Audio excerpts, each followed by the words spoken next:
Part of me is like, what if I'm just weird? What if I'm weird and off-putting? This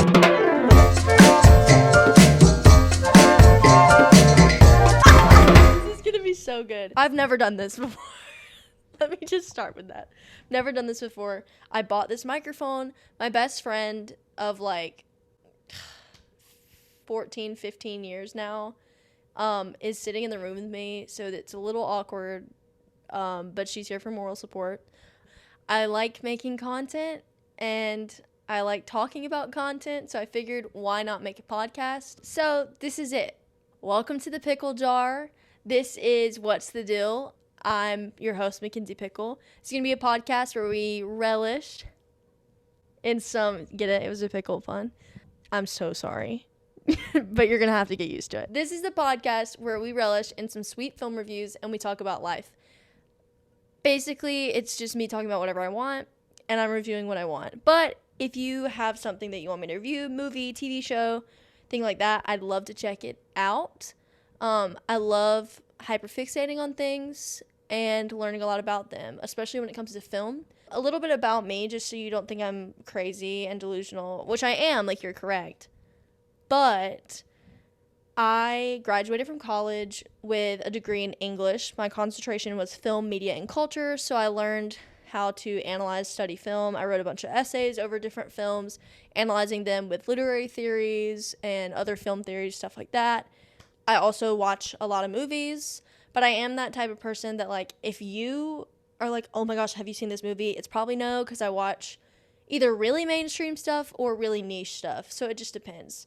But today, for the first episode of What's the Deal, we are going to be reviewing a horror movie because it's spooky season. 'Tis the season. I've got the spookiest shirt that I have, which is my Good Mythical Evening shirt from this year. If you watch Rhett and Link, then you're cool and you know what's up. I am a mythical beast, and I want to review some of their content too, so let me know if you'd want to see that. Okay, I don't like horror movies. I'm sorry.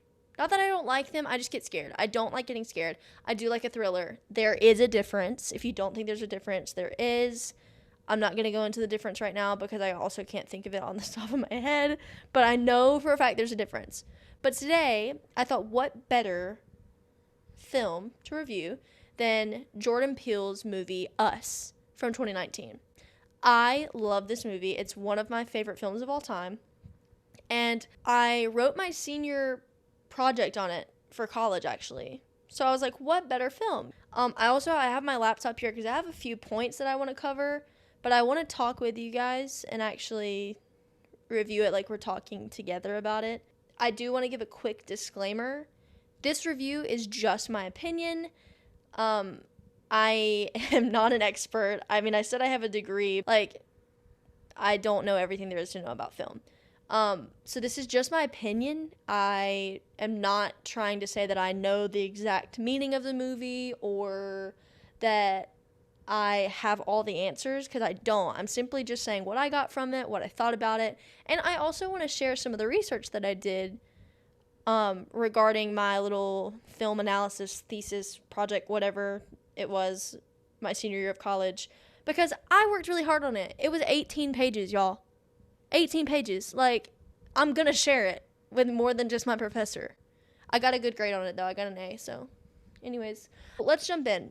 I do want to say this film is packed with metaphor. And Jordan Peele has this attention to detail that is so magnificent. Like, I remember the first time I watched this film, I sat in the corner of the room, didn't talk to anyone else in the room, and I looked up like film analysis essays and read like 2 of them in the room with these people, like multiple pages. Like, I was just not speaking. I was going nonverbal for a minute. It was a lot to comprehend, but it was good. And that's sort of what drove, I guess, me wanting to touch base on it again in my senior project, because I love this film. I think it's just so rich, and I feel like a lot of times we don't necessarily view scary movies and horror movies as like cinema, as film, you know, like, because it's like, oh, slasher, somebody's getting like killed, like, this is not real film or something, or like there's just it's just to scare you. But that's not the thing with like Jordan Peele. He has story. He has a ton of detail, and there's like meaning behind meaning behind meaning behind meaning. It's just like a bunch of layers. And more films do that, of course. More scary movies do that, but I think he has such a good touch on it, and it's just I love him. I love him. I love him. I love him. Not to I keep just like saying so much about Jordan Peele. He's just such an amazing director. But the casting for this film, that's the first thing I want to talk about. Casting, phenomenal. Absolutely phenomenal. I would never, sometimes you watch a movie and you're like, "Oh, like so and so was almost this person. I wonder how they would have done." Or, "Oh, I could see this person playing this role." I can't do that with this movie. It's like who was cast was meant to be cast and is the only person that could have played that role. Just like completely. Lupita Nyong'o, she, first of all, a moment of silence for her and just how amazing she is. Now that we're done with that, she is the star of the movie. She's the lead. Rightfully so. Like, I think she is one of the greatest actresses of our time. If you disagree, argue with the wall. In this film specifically, the duality of she's playing the heroine and the villain. I just don't understand how she could just play such different characters. Like, the duality of her performance is so incredible. It's almost that you forget you're watching the same person. Like, for me, I'm like, okay, her as Adelaide, the heroine. I believe her. I think that what she's going through is difficult. Like, she makes it believable that she's scared, that she is being chased by somebody that she knows, whatever. And Red, as the tethered, it's like there's complete opposites. They're totally two different people, but it's the same actor. So, like, I think that deserves props in and of itself. And everyone in the everyone in the cast has to play their own doppelganger. So, I mean, they've all done an incredible job. But Lupita she just takes the cake. She does it in a way that is just even crazier. One thing I will say, I'm blanking on her name right now, but the daughter in the movie, absolutely terrifying. Like, when she, lowers her head and does the, face, you know what I mean? As the doppelganger, absolutely terrifying. Could not ever live through that. This is why I can't be in a scary movie. This is why I don't watch scary movies, because I'm like, absolutely not, no. Madison Curry, I guess. This just in. Her name is Madison Curry. Thank you. Before we move on from the cast, I do want to give Winston Duke his flowers. I love Winston Duke so much. He's incredible. He just so awesome. I just love him. I love everything about him. But I'm so sorry. I have to pause for just a second because I was about to say something really nice about him, but all I could think about was this interview of him and Sebastian Stan and Anthony Mackie, I believe, and they're reading thirst tweets about Marvel stuff. It was for Infinity War, I think. And Sebastian reads that tweet that's like, "M'Baku could blow my back out if he wanted to," and they're all losing their minds. Yeah, so yeah. Anyways, but Winston Duke, his character, he's just such a wonderful little comedic light in this scary movie, and I think that adds depth. Humor in a scary movie just enriches the story for me. It helps me sort of keep going and realizing oh, these characters do have more dynamics than just being scared, being chased, things like that. And so I feel like he does such a good job of mixing it in and keeping it real and kind of just doing what we would do in a scary movie. He is fully just absolutely not, no, not today. I just love him. Just wanted to sprinkle that in there. But now we need to talk about my favorite scene in the whole movie, which is towards the end. I know. It's the fight scene between Adelaide and Red. And every time I watch it, I get chills. The way that it goes between flashbacks of them dancing to them fighting, it's so good. that I can't get enough of it. And it's magical. It creates this power struggle that you can visibly see. It's like their inner turmoil is coming out, and you can see the passion, you can see the intensity, and it is so just mind-boggling to watch their dynamic shift. You know, we're going to focus on the dance scenes first. Adelaide is clearly the better dancer in those scenes. I mean, she's on stage performing, the lights look good, her costume looks good, her technique is good, you know, and that's because she's had all the resources to be better. She took dance classes. She had people critiquing her, telling her what she's doing right, what she's doing wrong. She has these resources that actually allow her to succeed and to be better. Red has the raw ability to do good. I mean, she's essentially Adelaide. They both have that same raw talent, but Red doesn't get to have a dance teacher, telling her what's right, what's wrong, helping her with her technique. So she's pretty sloppy. She's not as good as Adelaide. She doesn't have the technique down. She's like doing the moves, but not with the same elegance because she wasn't taught it. She wasn't taught that. And I think this is such an interesting comment on society. Because, like, think about it. You take two young people, give them the same raw talent, raw ability, whether it's like a sport or with academics or cooking or like literally anything, give them the same raw talent. If you give one of them resources like opportunities to grow, internships, like classes, practice, like critiques, like things like that, that person is going to be much more successful than the person who doesn't have the opportunities to do all those things. Most of the time, I'm sure there's an exception to every rule, but most of the time that's how it works. And Adelaide gets all those resources, so she's more successful than Red is. And it kind of shows the difference in like class level and how our society is set up in this unfair ranking of who gets to be successful and who doesn't type of thing, simply based on what they can afford, what they can have access to, and what opportunities they're given. It sucks because like Adelaide was born into a family that could give her these opportunities and resources. Like her family could pay for dance classes. They could take her to dance class. They could support her in that way. But Red didn't have that. Red wasn't born into a family that could afford that or do that. She never had that opportunity. She never had those resources. It was impossible for her to get those. And it sucks because she has the same talent, raw talent that Adelaide does, but Adelaide is more successful simply because her class level is different than Red. Red didn't choose to be born into a family that couldn't help her with that. She just has to deal with it. It's like, oh, you have this talent to do something. Well, we don't have the resources. Deal with it. And that kind of stuff. Like, no wonder she was mad. I wanted to revolt, you know? Like, no wonder she planned the whole thing, the whole takeover, the whole revolt. The flashbacks and the actual fighting, like the contrast between the two, it's so breathtaking. And it shows, like, the effects of what happens when someone is given more resources and more time to practice and is able to prepare.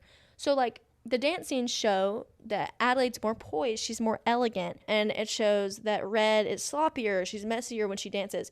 But the actual fighting between the two in those little underground tunnels in the tethered area, Red has the upper hand because she's planned this whole thing and she's had time and resources to practice fighting, and she knows that she's going to revolt someday. Adelaide doesn't, so she's unprepared. She's sloppy, she's messy, she's falling all over the place, and Red is taking careful, precise movements. And so it's like they flip-flop from the dance scenes to the fight scene. And it's so wonderful to see that juxtaposition play back and forth, like the flashback to the flashback fight. It's so good. And it shows that now, you know, Red has the upper hand, and it shows that difference again. And Adelaide was blindsided. One of my favorite parts about it is it also shows their similarities to one another. Like, in the dance scenes, you know, Red is more brash and kind of all over the place. And Adelaide in the fight scene, she's sloppy and messy and feral. Like, she's screaming, she's doing all this stuff. And Red is cleaned and proper and technical, and she's thinking everything through, and it's just kind of, it shows that they do have more similarities, because I believe in the movie they talk about, Red says like they couldn't figure out how to clone the soul, so it's like two bodies sharing one soul, so it kind of shows that duality of them fighting back and forth for the life that they want. There's so much more I could say about the details of this film, and to be quite honest, I could rant about it for hours. So if you'd like to hear more in depth, and you'd like to maybe hear more about my paper and my project in college over the movie, then let me know, because trust me, I could yap all day about it. I want to talk about the ending now. So, spoiler alert, if you haven't seen the film, go see it. But also, I want to talk about the ending and the twist. It's really interesting to me. I feel like the movie ends on this, like, well, what now kind of note. Like, do the characters have to keep fighting to live? I mean, what's going on? What about all the other tethered? Like, are they just standing in a circle holding hands for the rest of their lives? Like, what about society? Did everyone else die? Are there other people like Adelaide's family that survived and are just wandering around? Like, do they have to keep fighting for their lives? Like, I don't, you know what I mean? Like, I just don't, we don't really know. We watch them ride off into the distance, and then we just see all the tethered holding hands, and then it's over. I don't think we're ever going to get the answers to those questions. And I kind of like that. It ends on a little uneasiness, especially considering the fact that we find out that Adelaide was actually originally a tethered, and Red was the one that was born above ground. I mean, we find this out in a flashback showing Adelaide and Red when they met in the pier in the mirror maze, and that they swapped then, and they wander off, all of that stuff that is shown at the very end. The twist, it's so wonderful. I absolutely love it. But is it obvious? I've seen mixed opinions on if it's obvious or not. Some people say that they caught the twist early on. Some people didn't get it until it was spelled all the way out. If you're like me, you started kind of piecing it together in Act 2. I mean, Red is the only one of the tethered that can speak. No one else can. So think about that. Like, where did she learn to speak? Where did she learn English? And it also explains in the flashbacks after the swap happened, and her parents just think she got lost at the pier and came back, Adelaide can't talk. And they take her to therapy, and they're like, she won't talk anymore. She wanted to, like, something happened to her. Maybe she can't talk because she was a tethered and didn't know how to talk yet, because they weren't taught that. So Adelaide isn't talking not because she is having, like, some sort of anxiety or PTSD from what happened to her. She physically cannot talk yet because she doesn't know. It's like, when I talk about it now, I'm like, that is so obvious. And so, like, I mean, I remember, like, kind of piecing it together, but it's like, after you reveal it, you're like, yes, this is why this happened, and this is why she was this way, and this is why this happened.